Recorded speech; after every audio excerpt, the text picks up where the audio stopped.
numbers don't mean nothing when it comes to growth, if you're not taking away the knowledge and understanding of how you made that money, you ain't learned nothing.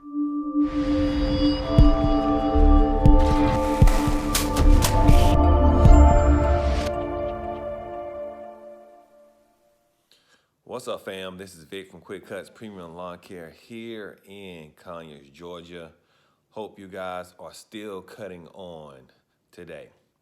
Well, I just want to get right into it. I want to share with you a recap of my 2020 cut season when it comes to how much money did I earn this year. So one of the things I want to share with you is that number one, I had approximately about 9 guys this year. I had about, in the total at the end, reoccurring customers, I had about 200 in the books. And these are customers that I was servicing bi-weekly. So this wasn't once a week account.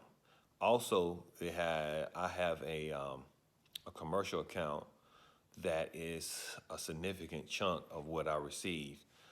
It's a car dealership, and they have about 7 lots. And I have another commercial, which is a daycare. I also make money from the daycare. So here are my numbers. Understand that my numbers are gross numbers. This is not profit. So my profit margin is definitely different than the average person because I personally do not take my money and use it for personal gains. I really take my money and I invest it back into my business. And that's the reason why you probably see me growing a lot, but I also have other investments. So guys, fam, don't get it twisted. A lot of the stuff that I'm doing is not just lawn care. I do have another business in real estate with my wife, and my wife work and I work. So definitely I am double, triple dipping. It's almost like, truth be told, I have 3 jobs and Amon, I work at a flower shop. So this is the way to go. You got to have multiple streams of income if you haven't already heard it. This is not the day and age that one job fix all. And just so you know, the acronym for job is just over broke. That's all the job is. So you gotta have multiple income stream. So let me share this with you before I get to the drum roll. I learned a lot again this cut season. Let me tell you what I did so you know how I got to my numbers. One of the things that I did this year, I did flyers in large communities. I did not do every door direct mailer. Please, if you hadn't been to my channel before, please check out my other videos about what I feel about every door direct mailer. If you never heard of it, it's basically is when you use the post office to mail off flyers to potential customers. And I probably had about 600, no, not 600, about 6,000 potential customers that I'm mailing, and I really didn't get my return on my investment like I felt I should. Maybe I didn't do it long enough. However, this year I went to communities that I liked, and I got on my Segway and I put out flyers. Bang, bang, bang, bang, bang. You know, somebody out there gonna say, hey man, don't touch that mailbox, bruh. Bruh, don't touch the mailbox. But I'm gonna tell you right now, in my neck of the woods, post office person never tripped on me, and I never got a call back. Now, I did get some, clients say, don't you put nothing on my house. I said, sir, which house is yours? My house is such, such, such, such. Would I ever remember it? Nope. I'm not gonna remember. Am I gonna put something on his flyer, his mailbox again? Not intentionally, but probably so. Because at the end of the day, you know what keep men from breaking in other men's houses? They got a job and they hustling, and that keeps them from doing stupid stuff. People do things based upon emotions and where their position is in life. So you never want to test a man inabilities to fend for himself, because they do stuff that we don't need to talk about on this channel. But anyway, So I did put out the flyers, like I said. Also, this year I had 3 trucks instead of 2. The third truck was a U-Haul truck. Man, it worked magnificent this year. Matter of fact, man, I love using that truck myself personally because it was compact. You didn't have to worry about, things around you and stuff. So, you'll see in my other videos, I actually purchased another one. So that really helped out. Having that third truck allowed us to cut the day significant because if you got extra mowers, you can go and you can add on clients. Did I do anything different in my setup, far as my office setup?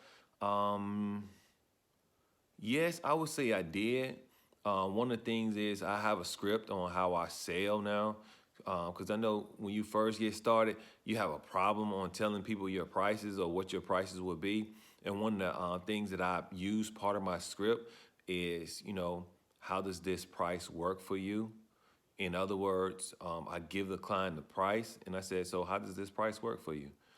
They typically will tell you, okay, that's fine. Or if it's not in their budget, they'll go, oh, that's not in my budget. Now, don't get me wrong. You don't have to beg them to, do your price. Just this, I typically go, so what you think would be more affordable price for you? And they'll shoot their price out. And if you can't, mess with it or match it, just say, well, unfortunately, we don't have any promotions at this time to get us to your number. And if you can match it, you say, hey, you know what? I wouldn't mind doing what we call a first time promotional with you, meaning that you sign up for the year. I'll go ahead and put you down for this price. And you tell them what your cut season in. Sometimes if you can lock people in, lock them in. You know what I mean? You know, because sometimes I don't have contracts on clients. Sometimes I do. So that's one of the things that I did different. I put contracts on people at a certain time of the year. So sometime in late June, people was calling because their lawn care provider, was missing in action, which it happens a lot when it start getting towards the heat and you get behind, you got too many clients and you can't keep up and everything. So what I do is put them under contract. Yes, I did. So I did that different. That helped me with my situation of making sure that the bills got paid. And I really mean, paying my guys. What else did I do as a recap that I think was really good? Um, I still am putting together systems. My systems this year on how I wanted the yard services, I did have some pushback from it from my guys because some of them are just not thinkers. They like to just randomly do stuff, and I'm learning that that's because they wasn't trained properly. If you train someone properly at the beginning, and that's all they know. Well, what happened is, man, we got backed up from the rush of clients, and we was trying to just get the work done. That we was sending guys out, and they wasn't trained, and they was all over sometimes with what they was doing, and it was costing me money, meaning it was costing me time.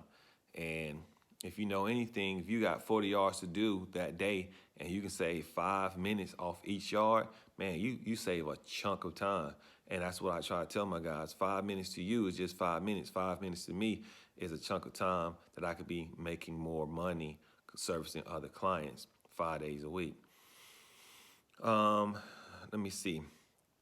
I think it's very important that I continue to learn my numbers this year, knowing how much money is associated with each property in itself, meaning how long it takes my guys to actually cut it.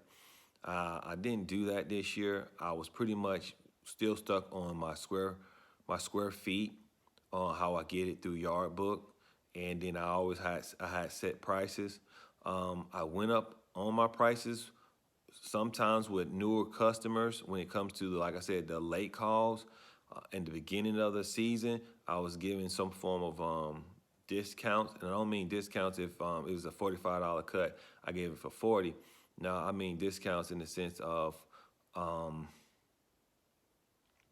I pretty much, I don't think I discounted it at all, but I pretty much allowed them to do what I considered kind of like an open contract.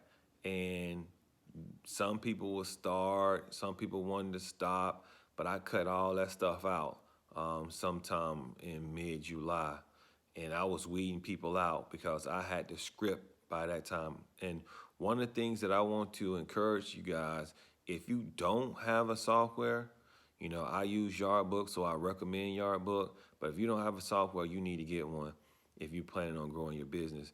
Because what you want to do is start developing scripts on how to solve problems or how to sell things. And what I have is I have a script already written up for myself. Let me get to the numbers. So we got 3 trucks out, about 9 guys. On average, I'm running 2 trucks per day.